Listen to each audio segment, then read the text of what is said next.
Legendary in the game. We're talking about the one called MC Flux in the building tonight. And yes, alongside MC Flux tonight, we have, I call him the legendary Pete Nice. Because these guys were legends when I was coming up in the game. And we're just going to see if they're on the other side of the microphone. Check 1, 2. 1, 2, check. Wow, the power of the voice is there. What? Good evening and welcome, Flux. Good evening, sir. And once again, gonna say thank you and go on, big it up for bringing me into your show. Absolutely wicked. It's been a pleasure just watching you doing your skills, you know what I mean? Nice one, Flux, man. Yep. We're here today not to get you on the mic, because you do that all the time when you come Kool London, and you're going to do that a little bit later tonight on the Nice Sound Show with Uno. But tonight I wanted to get you on here in a nice, calm and orderly fashion and discuss the book called Dirty. Long awaited, many years in planning, and my take on it is the story from soundboys to drugs, football thugs, gangsters, racism, sex and raves, stardom, drum and bass, addiction, prison, rehabilitation and vindication. My God. Jeez. So yeah, I kind of went in. You're telling me, Chef? Yeah, you got it absolutely right. And this book, Dirty, Flux pulls no punches when he invites you into the world to witness his struggle with the police brutality, the substance abuse and the rival of football fans, for which he one day would become a pivotal figure in the emerging UK dance music scene here in the UK. Now a social worker in the north of England, working with troubled youths and still performing at events today, it's my pleasure to welcome my old friend MC Flux and Pete Nice to Kool London. How you doing, sir? Thank you. We're good. Yeah, so right, to begin. You know what, Chef? Before you even start, I'm telling you now, I don't get nervous when I perform. I get that little butterfly feeling. I don't get nervous when I sort of like see a lady. I want to say, you look good. But right about now, I'm nervous. That's exactly what I like. That's good. To be nervous is to be good. That's what I like. Absolutely. One second. Let me just get this playing in the background. We'll just come back in a second.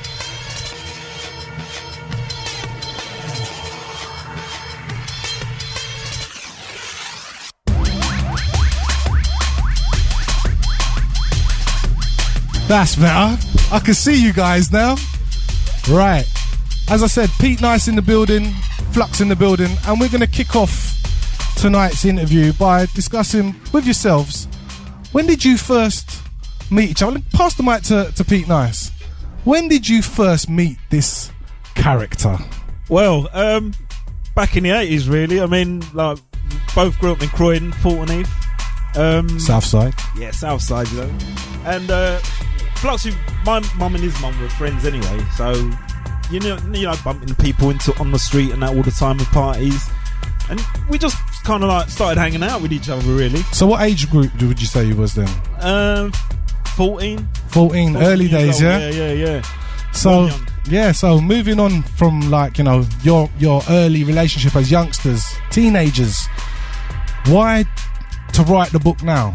I mean, it's been a long process. I know you two have been talking about this for years.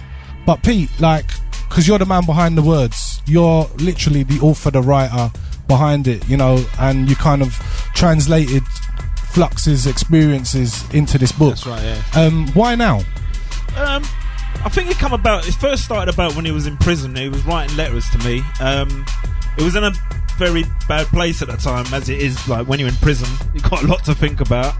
And he was saying, just really in his letter, saying about how mad his life's been and how crazy it's been. And he just suggested, so you should write a book of his life. It'd be a good book, he said. And I said, he had the time.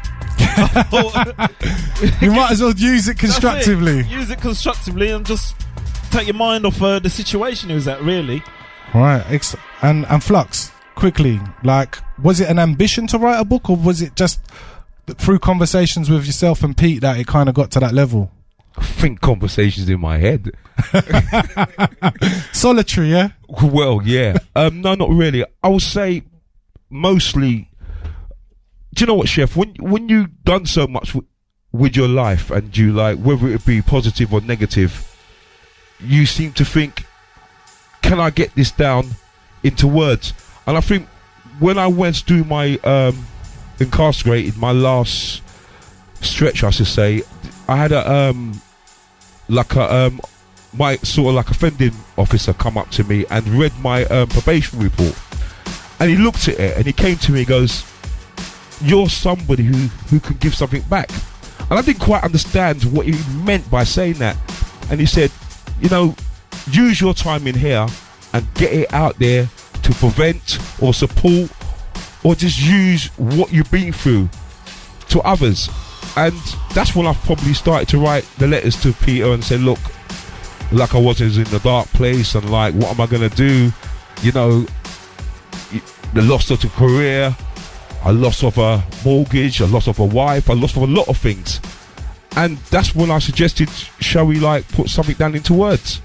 So that was it, really. So Pete, how easy was it to define 30 plus years of history in a book with 21/22 chapters?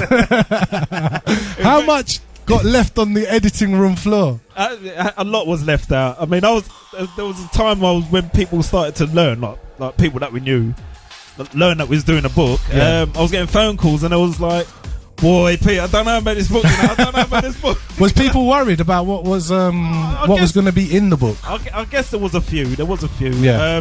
At the end of the day, a lot of the stories have been adapted, and like people's being protected. Of course. But yeah, so to get 30 years down into the book, it was a bit difficult, but I think you got there. Once you started, it sort of like just kind of kept rolling. And I've got to say on a personal level, Flux, you're a very brave man for bearing the truth and, you know, just being completely honest with the trials and tribulations that you've been through. And a lot of people in the drum and bass scene or the dance music scene would shy away from being brutally honest about their life experiences. But, you know, yourself, you've decided to bear all. You've come through, you know, the system from day one, and you know, you're out on the other side and you're doing some amazing work with the youth up there in Liverpool right now. And yeah, you know, I just wanted to say you're brave for doing it. But before we go back onto that, we're just going to listen to this for 1 second. All massive. How we roll? All on Cox International, female, partial. Well, it's tough. Because show off. All on time, Kitty accident. And all crew.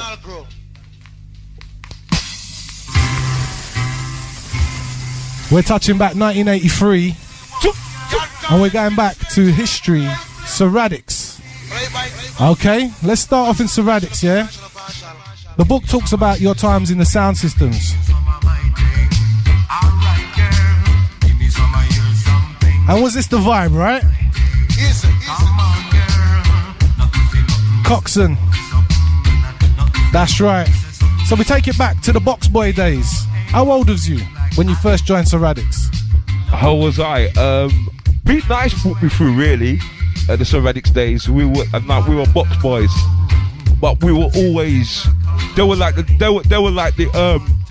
main sound from Croydon, like the champions of Croydon. But they were the sound system. They were the sound system, but for South London, you either had Saxon followers or Coxon followers. I personally was a Coxon man. Right? Why? Yeah. Why Coxon? Because Coxon had that dark roll. I like it like that. I like it like, me personally, I like it dark. I like it grimy. Saxon were like polished, defined. Yes. I like it grimy. Let me think, me was the jumping Pete. See, that's why me and him differs, yeah? Because I was more the lyrics man. And right. Like, when he went to Saxon, you was a Saxon. Levi, yeah. You know what I mean? Danny Rusty, all them, man. You know what I mean? That was my inspiration. But, like I said, back to Radix thing, we was all like 30. We was all young lads when we started following the sounds. And like even the older boys, we knew their parents knew our parents, and that's kind of thing like with Radix, with Tony McDonald, Dave McDonald, all them lads there. Where my mic's gone a bit loud. So you guys were like travelling along with the sound. Literally, explain because people don't understand what a box boy was, and it's no disrespect. Like, what was a box boy? a box boy was a hard worker. You had to lift these big, massive speaker boxes. I mean, like what 6 foot 6 boxes? foot high. Yeah. Scoops, And just 18s, bringing them 22s. upstairs in the housing estates and like. So your job was basically install and removal. That's it. That's it. That's it. Go on. And free entry. Free entry and a smoke and a drink. A Coke, you mean? A cup of Coke. Tenant. So then, you know, the book says your inspiration came from listening to the Saxon Jam Down Rockers and Sir Coxsone sound tapes, just like we're listening to in the background. You know, Absolutely, yep. What was so special about the affinity with what was going on? What made you have to be part of this thing? Do you know what, at that time, every area had the time. I think through the 80s was the sound system thing and where you come from, where you belong.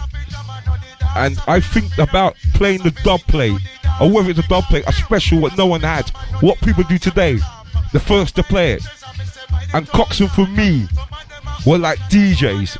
Forget about, they grab the mic and plenty of lyrics. They used to have the music, bring the first people on the island, whether it be like, I remember Frankie Dancer or Paul. Right. Yeah? Going Clapham Common. Coxsone bring him. And I remember seeing him and saying, yeah. They were bringing the artists. They were bringing everybody. And I just said, yeah, it's all about where they used to play the dub. And they used to turn it over. You used to hear Blacker speak.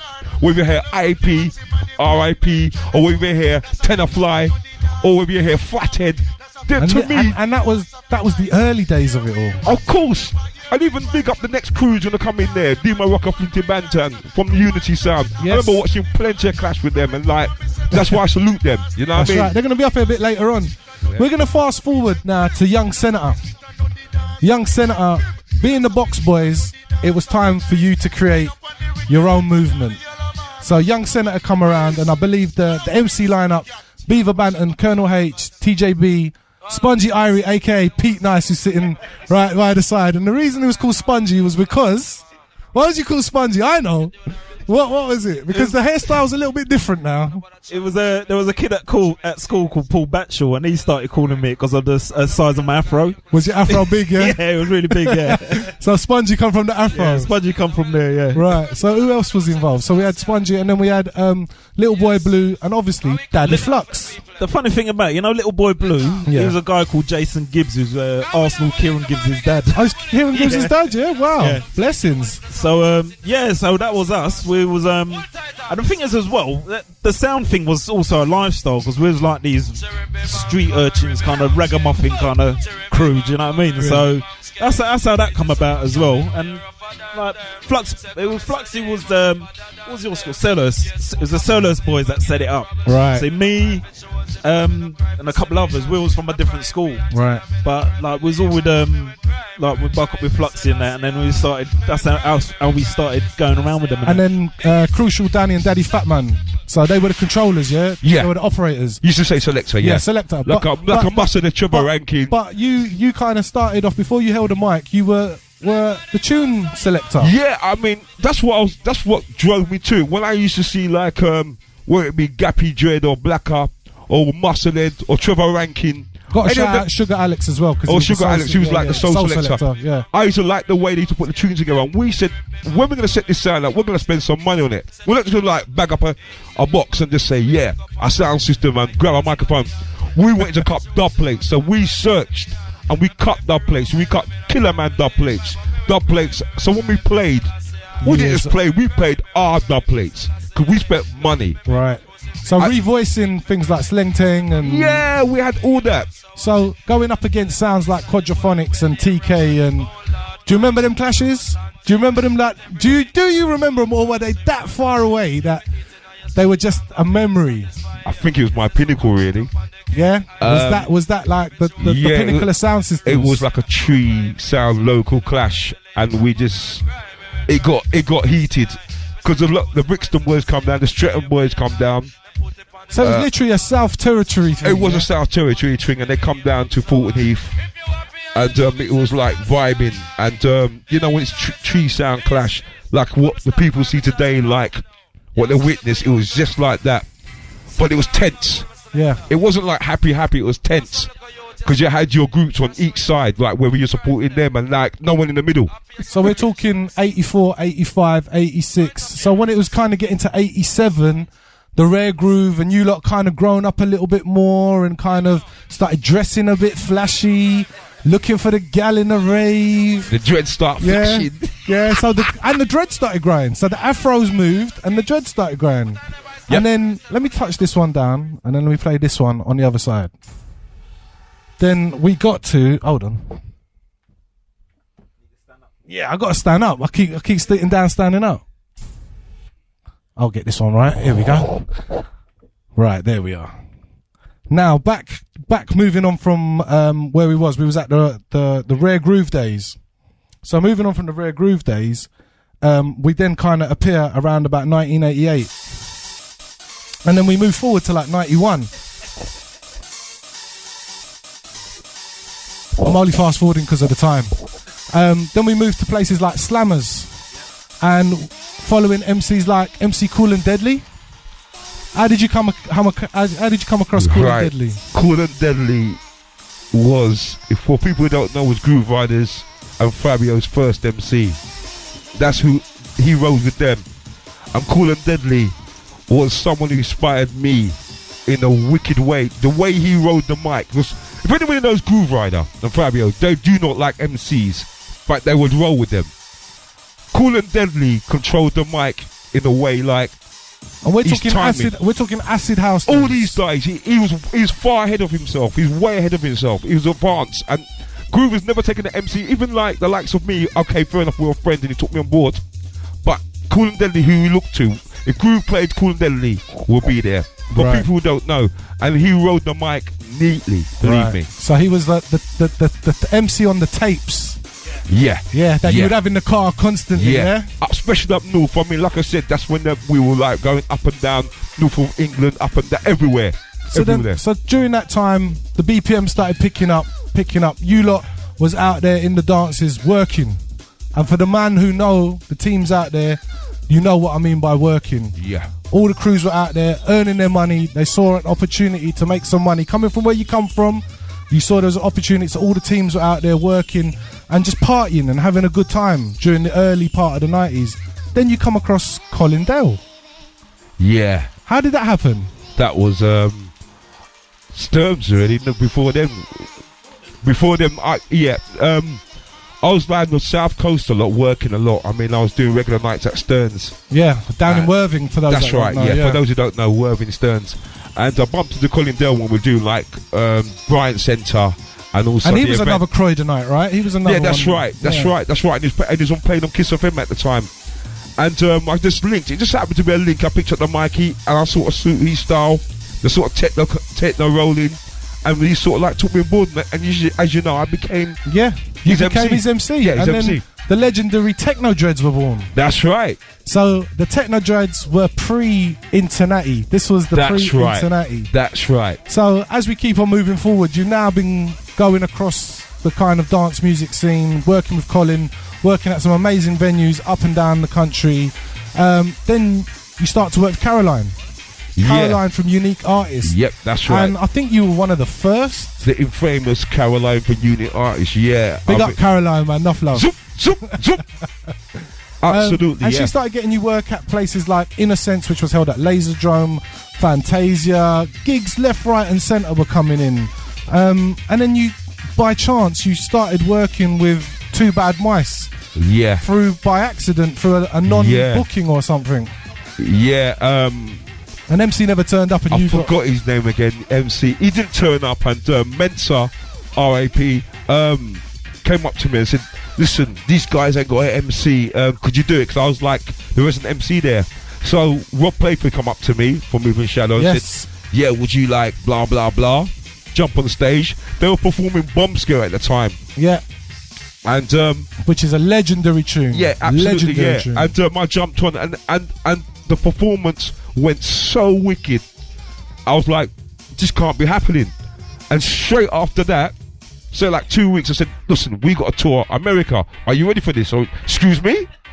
Excuse me? So this was Moving Shadow at its earliest conception. So you had Two Bad Mice, you had Foul Play, you had Easy Rollers, all of those guys in the early days. So you kind of became their MC for Moving for Shadow. all of them. Omni Trio, Blame, Foul Play, the whole crew. The whole crew. When they performed, I toured with Moving Shadow. And you got to go to places like, you were one of the first to hit Japan, Australia, like Asia. And we're talking not the first, but we're talking as MCs wise. You was given the title the first professional MC. Yeah, I got signed and I saw a lot early. Yeah, I was like jet setting away like it was nothing. So this was still early days. So going to places like Rage and kind of, you know, the crew getting involved, seeing Groove do his things, and them times there, you just kind of knew Groove, but you didn't know Groove. Yeah, no, what it was. You seen him about through all the years and the dances back in the day, and Pete, tell us, man. We knew Groove because our mate Killer and Fatis, they used to play for a football team called Northern Red Shoe, and Groove used to play for them. Yeah, so he's still quite tasty on the field nowadays. There was some shit and whiz crying, but we used to go down to their end of season parties, and like Groove used to be busting his wicked steps and that. And he would always come and see the females up in Croydon, right? Yeah, that's right. Them not used to leave Streatham and go and check our Croydon girls and teeth out everything. And we always knew each other. Yeah. And by accident, it's funny, we went to a rave because we knew who Groove Rider was, and we said, "Rah, that's Raymond." And people said, "That's Groove Rider."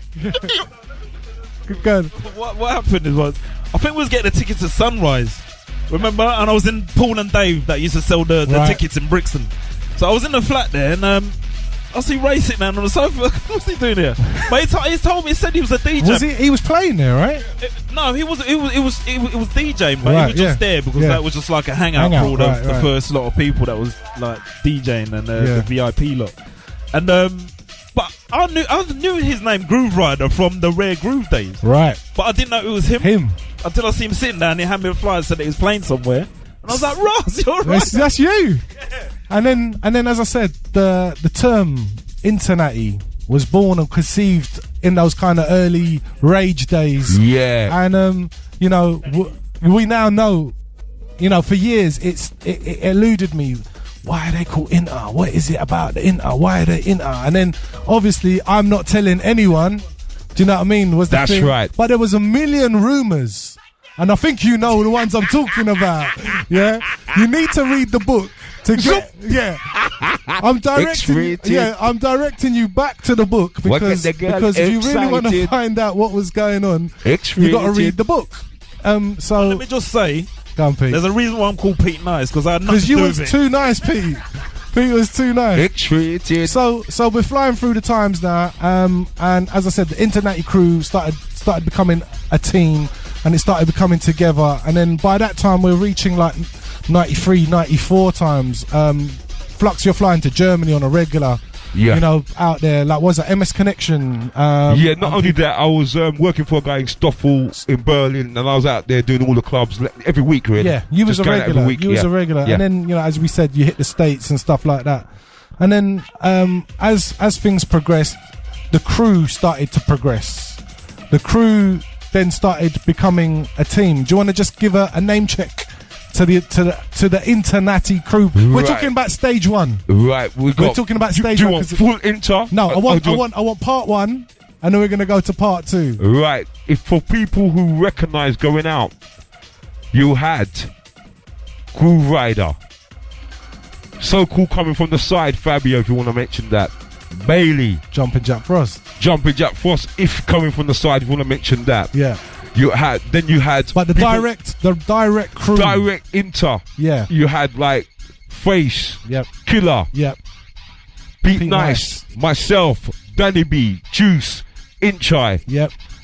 Bailey, and that was the team. We're talking about the team that were out there working the dances. Yeah, that was full inter. That was full inter, and then the DJs became the next level. And young Bailey, DJ Bailey, handed in his demo cassette tape to you. And the Tomb, where was that? That was at a local pub. It wasn't a venue. It was a venue beside a pub. Yeah. Was that the same place GQ come to? No, that was a little bit later. But yeah, he performed at this place. Some guy recommended this guy Bailey. He came there and the guy was just destroyed it. I said, who is this guy? So I said, look, we got to like link up, guy, yeah. And then we just took him under our wing, and the rest was done himself. We didn't actually have to teach him anything, show him anything. His skills, done it himself. And as I said, you know, by 94, 95, for me, going into the raves, and I saw the intercrew. I experienced the intercrew. And when I say that, there was a group of men jumping around, shaking their locks, arms crossed in the air, up in the air. You know what I'm talking about? Yeah, yeah, that's the one. Inter. I used to hear it in the rave, man. And I was like, why is it inter? Like, you know, it was intriguing. It was intriguing. And so because I was always in and around the DJ boxes. So seeing you lot with backing your lead DJ, which was Groove at the time. So it was almost like Groove and his crew. And it was always perceived as Groove and his crew are the inter firm. And then obviously, you know, Groove then came out with the Inter Warriors tune. Yep. And then things moved on. Then the clothing range came up, which Pete, you was like heavily involved in that, you know. Yeah, that's right. And invested a lot of time and money into that. And certain things, for one reason or another, it didn't go the global domination way that was dreamt about. But I do remember the Inter brochure. I do remember the clothing and stuff. I mean, again, was it the fact that the crew had built a reputation? There was music now happening. Groove was kind of being the, if you like to call it back then, the poster boy for Inter, for the team. Do you know what I mean? And Fabs, like as I said, the whole Inter firm. Whose idea was it? Was it yours? No, it wasn't mine. It was Danny B's idea at first. Right. He'd been like, because he talked like to a lot of promoters, like Mickey Linus. That's right, from Dreamscape. Yeah, rest in peace. Yeah, R.I.P. And Murray as well from Dreamscape again. R.I.P.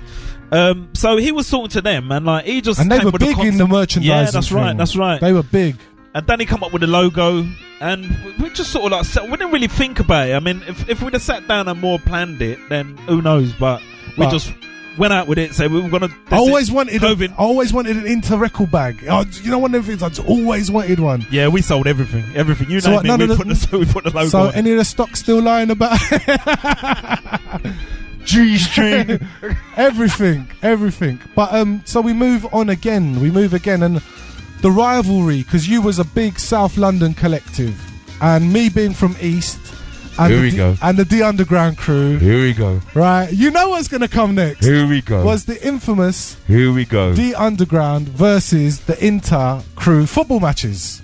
Here we go. And it weren't just Inter involved. Ram crew were involved. There was a few things. The Reinforced crew were involved. So we used to come over to East London, over to Wanstead, and you lot had that tight red and yellow. Was it red and yellow kit that you lot used to wear? Them shorts were so tight. We come plush. You come fully kitted out, and obviously you'd come over to our sides. And you know, the thing we've got to set straight tonight, yeah? Yeah, we have to. We've got to set it straight. Live on air, let's set this live straight. on air. The Internati firm always believed, that on the first couple of games, that when you came over to us and we went over to you, that our goalkeeper was a ringer. That we were winning. Right? The reason you thought that, because he was professional, And I've got to say, that was MC Fats's cousin. Listen. It was Fats's cousin. That's why. He was on the sideline when we were winning, and when we were just taking it over, then I just saw a hand saying "sub," and we looked over and go "sub." What's for? And we seen going goal. I said, "Why are you subbing for a goal?" We were shooting from left to right, from right to left. This goalkeeper was like, "Where's this man come from?" And it was Marley Marr, who scored the winner. Yeah. That's what I reckon as well. It was Shaka. But just to set it straight, he didn't play for West Ham. He was Fats's cousin. And Randall, in fact, I got Randall on the line right now. No, I'm only joking. I'm only joking. But yeah, those were the times of the rivalry, but friendly rivalry, because, you know, you spent a lot of time living in East London for a while as well. Yeah, that's right. He was over Stokey. So, Southman hiding out in Stokey. I wasn't hiding. I wasn't hiding. We knew where you was, Flux. We knew where you was. But yeah, then things, you know, progressed, and your success from events like Hardware, Metalheads, you know, etc., etc. I could sit here and list all the events. You was, you know, number one on the flyers, and you know, everyone else, GQ, everyone else was there at the same time.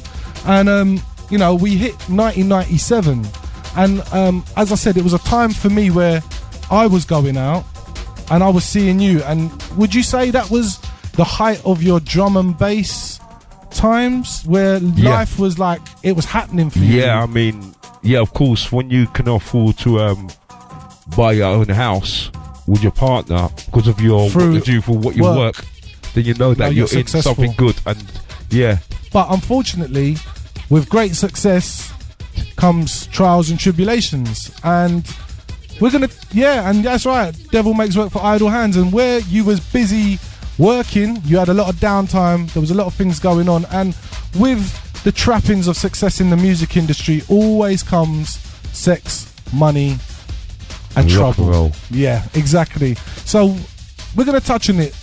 You had a hard time with substance misuse and you became addicted.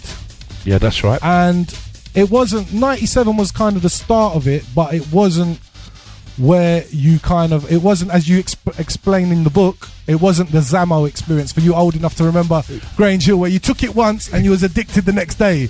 It was a slow progress over like 10 years. True?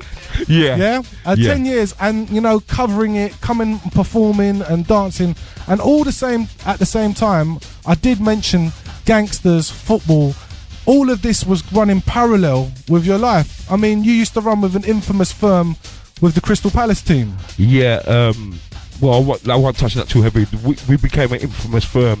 We made, with another guy, an infamous firm called Dirty 30, and we travelled up and down the country doing what we do and whatever. It was no holds barred. But as I said, that was running parallel. It was running parallel. Because I remember seeing you, and I said this to you earlier, I remember seeing you in a dance earlier on in the week, and you'd be cool, and I'd see you 3 days later and you'd be hurt, and I'll be like, well, go on for Flux, he was alright 3 days ago.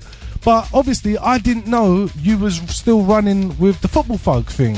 Yeah, you know, that was like your, was that an escapism, or was that something that you had done for ages and was part of what you did? I've always done football from back in the day, but it attracted me. I like attention.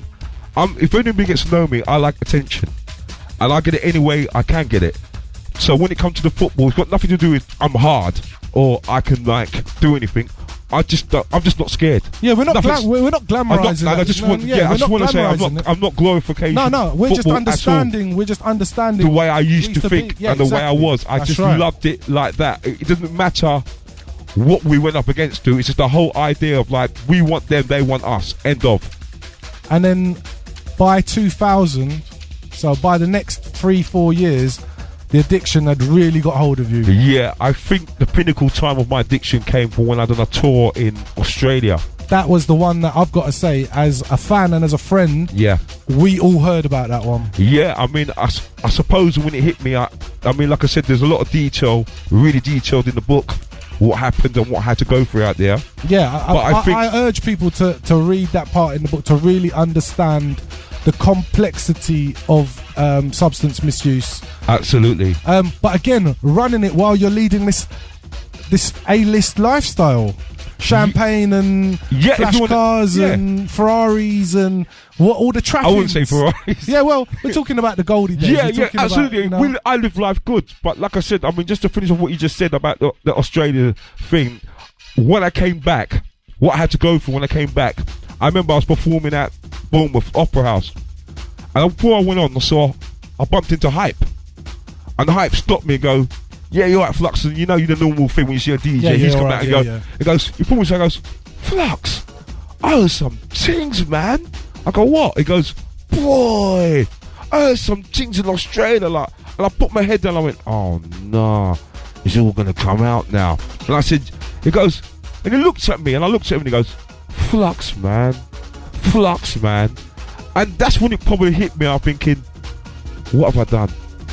And I think I just went and performed, and my head was all over the place, and I'm thinking, what am I doing? Apart from all people who knew me and, you know, who I spent time with, they knew what I was going through, you know, my wife at the time, but I didn't know it was coming out to my peers and to people who I was just bumping into regularly. Were getting to know. It was a shock. It was a shock. Yeah, it was a shock for all of us because we'd seen you been performing all good. Then we know about your day trips out, and we knew that was all good. But then we didn't know this dark side that was happening to you. Do you know what I mean? So it was a shock to the scene, and I think you kind of went through that. And then when did you kind of get help? I think the help came from the very ending. Help came from when I got put into prison. And that was for football. That was for football. That was for football related stuff. And what year was that? That was 2007. 2007. And you went in there and you had time to reflect and contemplate. And a name, William Barnett. That's right. He was the one who actually, out of all the screws and all the PCOs and that, like, were there, like, he actually took time and spoke to you. And what did he say to you to actually make you turn a leaf or to turn a new chapter? He read my probation report. And he saw what I've done, what I've been through. Because when you do probation reports, for anyone who don't know, you've got to tell a life story of your life. So when they pick that up, they read it because they want to know what sort of like inmate is coming in. And he took me to the side, and like I said before, earlier on, he said, "You're someone who could do prevention, support, mentor, and do everything like that." And I thought about things, and he said, "Look, I want to send you to a place where lifers are, where people with anger issues, where people with substance misuse go." And I went down to a place called Devon, and there were lifers there. There were people on life licenses, and it was called Channingwood Prison. And I done like a therapeutic community sort of thing. It taught me so much, and it's a place where prisoners run the prison, and the guards stay back, and you get challenged every day. So you can't kid nobody. There's no kid and say, "Oh, actually, it's a bit like Big Brother." No. You get found out. Yeah. You can't act the way you get found out. And he challenged me in that way, and it kind of clicks. It clicks. You're thinking, you know what? So with your time there, how long did you spend? I got 3.5 years. So half of that, and then you came back out. And how easy was it to readjust yourself back in? Because you had a few little visits in the past for custodials, but this one was the long one. And like, how did you feel like coming back? Did you feel there was a room back for you within the drum and bass community, within your friends, within your peers? How did you feel, Flux? You always think you can go back into what you used to do best, but because I changed as a person, I view things different. Even my own partner at the time, my ex-wife, viewed me different because she saw me as a person going in wild, excited, chaotic, out of control, to come down to seeing someone who, like, I didn't know any honesty them days. And when I came back, I was like at peace with myself. Right. You know the way I spoke. I changed my name. Everybody knew me as Rodney. Yeah. Now I go by my first name, Carl. Carl, yeah. So it's like leaving that guy Rodney behind. Yeah. And this is me now. My name is Carl. Yep. And I think it was a break off the marriage and everything else. And like, I changed. I changed. Yep. I knew that, you know what, self-honesty is what I had to live my life now. Life lessons. Yeah, have some empathy. You know what I mean? Have a lot of like, be respectful. I mean, and now to the work you're doing now. I mean, I've been involved in working with young people for a long time, as you know. And when you first told me you was doing your qualification to get involved, and you were working in Liverpool, and tell me about the way the kids are in Liverpool. Right. We live in London, and I'm going to say this straight. If people have never lived in the Northwest, you're fortunate to live in London. When you go visit the places in the Northwest, whether it be in Liverpool, or whether it be places like Rochdale, or places like Oldham, or even bits of Manchester, different dynamic. Hard life. It's hard back, and it's like, you see kids on a bike with no helmet. We're talking about broken down. Britain poverty, right? Yeah, absolutely. Because you can see it in your own backyard. And we're talking about the feral kids, the kids just letting run wild. Yeah, it's like being in another country, because you can see it, their stakes, the way they run. And they just don't give a damn. So when you come across them, and you have to, like, if you say support them, work with them, they're on a different level. Yeah. And it's hard to like get a link with them. So the two ways they like to link with you first, music, it's always It's the first one, man. it's always an the key, icebreaker. They always think, this is what I've done. The next thing they always pay attention, which is the negative. You've been involved in a bit of violence. Straight away you got them. Or you've been involved in, you gone to prison. So straight away you got the link there. And then it's up to you how you get in tune to them. You get them to talk. You get to talk what they like about. And then you somehow use it as a prevention and say, well, look, if you take these steps, this is where you're going to end up. Because you're talking from personal experience. Absolutely. You're not just gone to university and read it out of a book and said, this is how I must talk to young people. I've experienced all of what we spoke about throughout the show. And now I'm a better person where I can say, I did go wrong. I did make a change.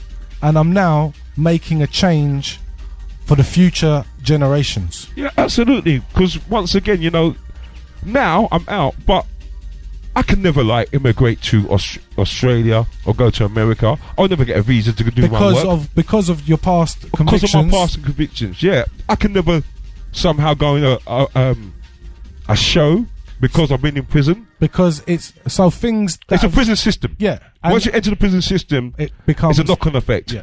But not saying that it's always, as I said, in a negative. You've taken the positive, and I think this book, with your honesty, is something that, you know, the way this book's written is like you're sitting down with Flux. Could be in your front room, could be in a pub, could be anywhere, and you're having a conversation. It's not one of these books that tells it in a almost fantasy. That I've read many biographies in the past, and there's always this kind of this magical story that goes along with it. This is dirty through the language, dirty because of the content, dirty because of the way it became, you know, and everything. I mean, why dirty? Why did you call it dirty? The drug, the substance misuse of the drug. Yeah. The football firm was called Dirty 30. Right. And like, to round it all off, Dirty as an MC, really. To those who know Flux, he likes the odd word or two.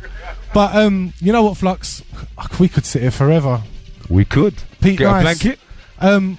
As the man behind the words, before we sum up with Flux, how would you describe the book in a nutshell to those listeners listening now and those people that, you know, want to get hold of this book? Because I said we've just touched on a speed read. Yeah, you know, right, a speed read. This book is 22 chapters that covers everything that I spoke about, you know, from the violence to the sex, drum and bass, rock and roll, you know, fast living, Die Hard, Rehabilitation, and now Vindication, where you know, we'll come back to Flux and see if he's vindicated. Like, what have I said that I've not said?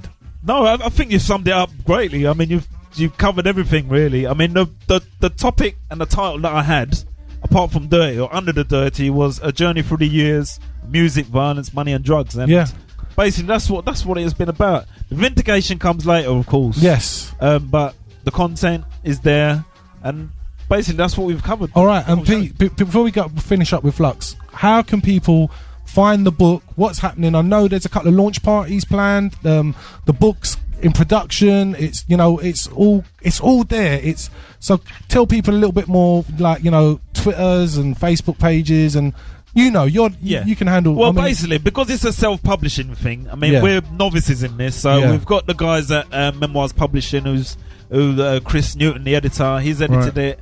He's sort of like walked us through the steps of getting it to the actual product, the book. Yeah, the book, the final. I mean, I had a good read of it, you know. Yeah, I'm glad it's a good read. I'm glad it's a good read. I mean, that's what I was hoping for. And then you got Mastermind, you got Verdict and them guys behind you. Yeah, Michael Eastwood at Mastermind. Yeah. I mean, we haven't really got the date. I'm gonna push it and say end of March. It'll be definitely ready. Michael's got all the details. He's getting us all professional one. Yeah, I mean? yeah. We was going in all raggo thinking that we're just going to go underground.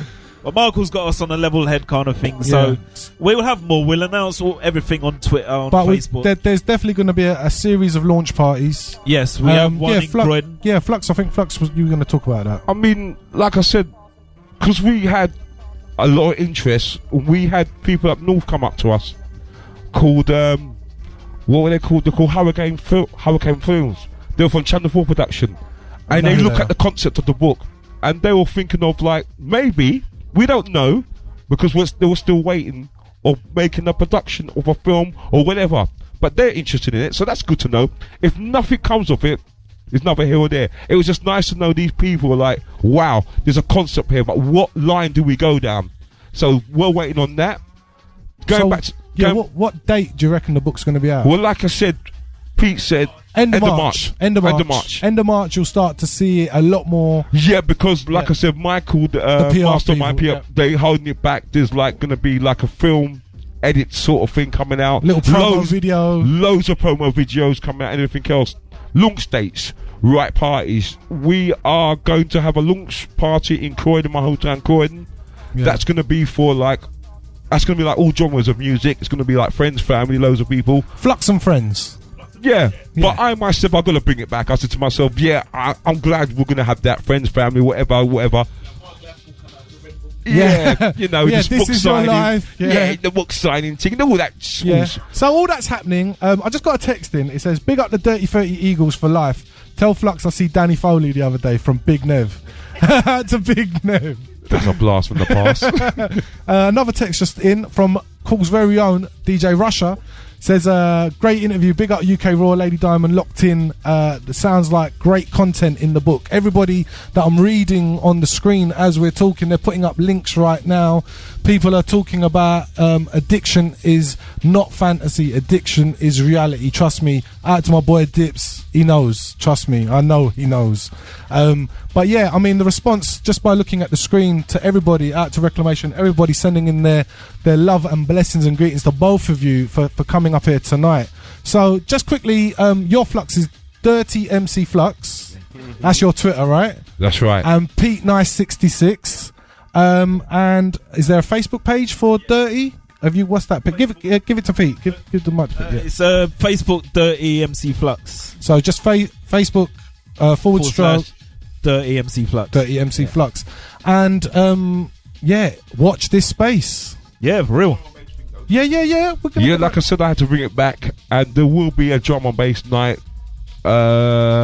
It's going to be a huge lineup, as you know. Yeah, we've been Yourself speaking is about going to be that. involved in that. Thank you, sir. You know that, don't you? Yeah. It's going to be huge. Look out for that. It's going to be absolutely huge for that. The drum and bass. And we're looking around kind of the Easter bank holiday weekend for absolutely. that, I mean, I will know more by this weekend. Like I said, I'm back. Just keep watching the Twitter. Yeah, keep watching down in the London. Facebooks, yeah. And we got, like I said, we got loads more interviews and things. I'm going to mention the radio stations. Yeah. And all that sort of things are meetings. So you're going to hear, watch this space. And tonight, if you want to hear Flux rolling out like the good old days. Yep. Zoop. With the old partner in crime, How you been? With DJ Uno on the Nice Sound Show. Nice sound. Yeah, he's on tonight, 11 till 1. Up after the Ragga Twins tonight.